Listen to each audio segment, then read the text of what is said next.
إلهي لا تعذبني فإني مقر بالذي قد كان مني إلهي لا نحمده ونصلي ونسلم على حبيبه الكريم أما بعد فأعوذ بالله من الشيطان الرجيم بسم الله الرحمن الرحيم Assalamoalikum Warahmatullah Wabarakatuh. I hope and pray that all of you are doing well. May Allah SWT always keep the Muslim Ummah on the path towards righteousness and keep the Muslim Ummah safe under the shade of His security. Ameen. My dear audience, living in this world and being a Muslim, we have two main aims. One is achieving the success of this world, leading a successful life in this world, and secondly, achieving the success of hereafter. How can both of these aims be achieved? Being in this world, we all are busy keeping in mind the first aim, which is leading a successful worldly life. We are doing education, we are doing jobs, businesses, we are making houses, buying cars, and doing everything else for making this life successful. But unfortunately, we forget the other aim. That is the aim to be on the right path. That is the aim to make our hereafter more beautiful and more successful. At this point, we all must be thinking that how can this aim be achieved? In the eyes of Allah, what do you think success and failure means? Because in this world, we all think having money, bank account, cash, business, profit, car, house, and every other comfort of life is a success. And not having all of these things is a failure. But in the eyes of our merciful Lord, success is when we struggle for His pleasure and we achieve Jannah. This is success. And if we are not able to do so, this is a failure. On this stage, we must be thinking, how can we achieve a successful life in the hereafter? Here at this point, we all Muslims must think, how can we achieve a successful life, preparing best for the hereafter? And to this thought, Allah revealed the solution to this problem. Allah revealed the answer to this question that I just said. Through Surah Al-Asr in the Holy Quran, Allah said, Wal Asr. Allah took the oath of time. Which time?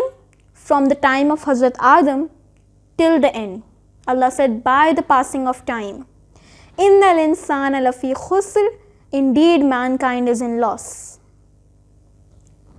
Illa alladhina amanu wa amilu salihati. Except for those who believed in Allah and did righteous deeds. وَتَوَاصَوْا بِالْحَقِّ وَتَوَاصَوْا بِالصَّبْرِ. Who gave the advice to be truth and who gave the advice to be patient. Here Allah subhanahu wa ta'ala, when Allah says, إِنَّ الْإِنسَانَ لَفِي خُسْرٍ.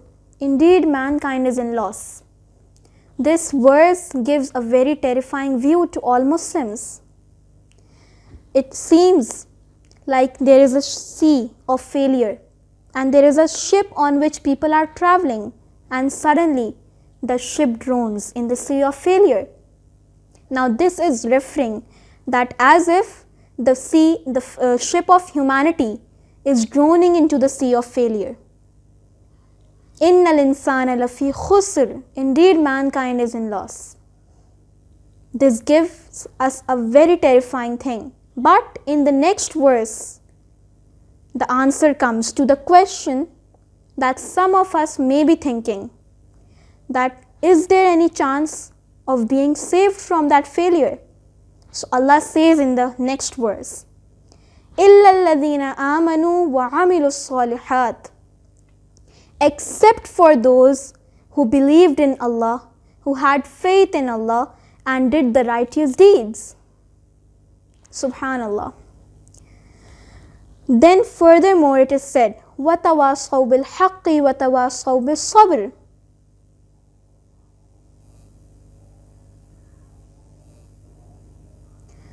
Allah said, referring to the people, to Muslims, that if we want to achieve a successful life for the hereafter, there are 4 steps, 4 main steps that we need to follow, and the success will be ours, Insha'Allah.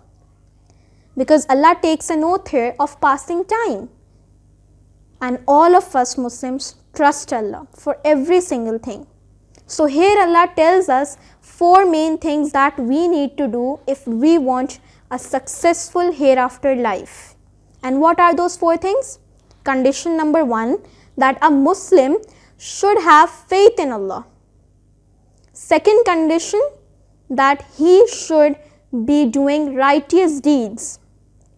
Third condition, he should advise people to speak truth. Fourth thing, he should advise people to be patient. Now what is this word advice here? We all must have listened the term tabligh. This is what advice means here.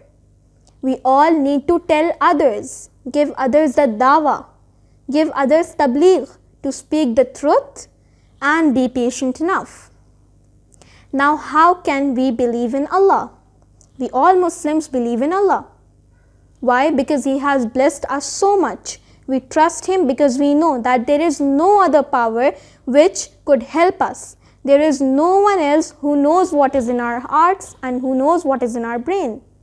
There is no other power who listens to us when we supplicate.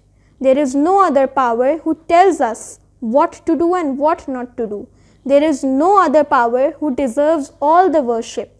He is the only one, the very merciful and the very great.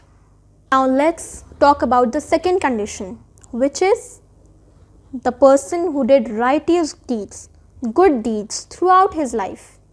Now these good deeds include everything from this worships of Allah till all the good morals, all the rights of fellow human beings.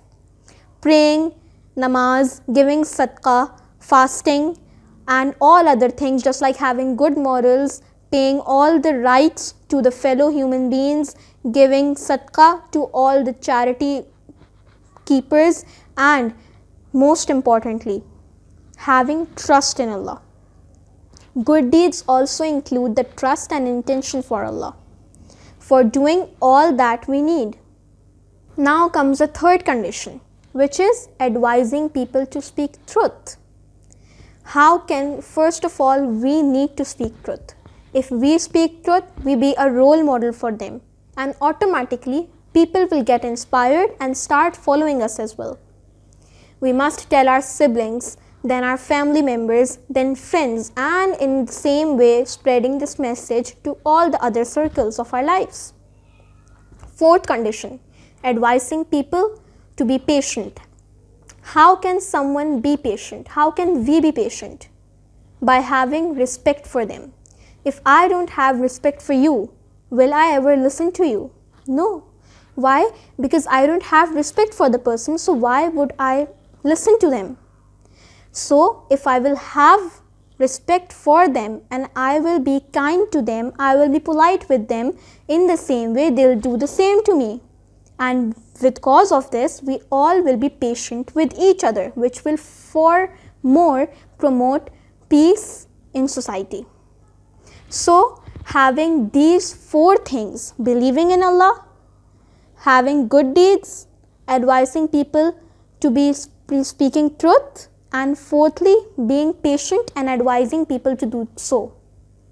These 4 things will, Insha'Allah, create us a successful hereafter life. And Insha'Allah, these 4 things will take us to the path towards righteousness, towards the path towards Jannah.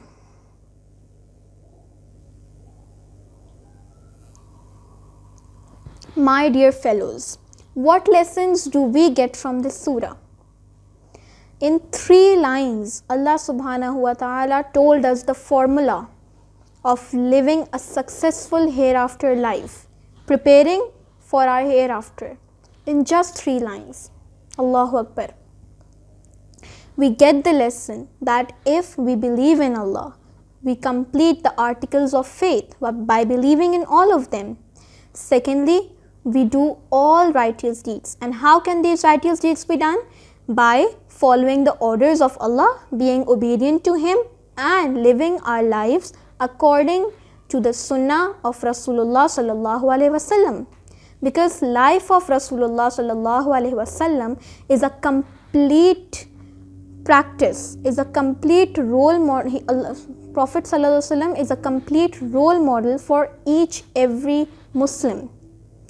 He is the one and the only personality we all should follow, and Insha'Allah, if we follow his path, if we follow his steps, Insha'Allah, we will lead to a successful life, because his life was complete. His life was completely successful in the point of this world as well, and in the point of the hereafter as well. His life changed many people. So many people accepted Islam. So many people were Muslims. And in the same way, seeing the life of his Sahabas as well, there was a big change in Islam. Islam rised to a big success. So making these personalities our role model, we all will automatically start following their followers, and Insha'Allah, by doing all of these things, we all will attain success of the hereafter, which is in Allah's eyes getting Jannah, achieving Jannah as the reward of our struggles. May Allah subhanahu wa ta'ala accept all of our efforts, our struggles, and choose us among His best servants, Insha'Allah. وَمَا عَلَيْنَا إِلَّا الْبَلَاغُ الْمُبِينَ. Assalamualikum Warahmatullah Wabarakatuh. إلهي لا تعذبني فإني مقر بالذي قد كان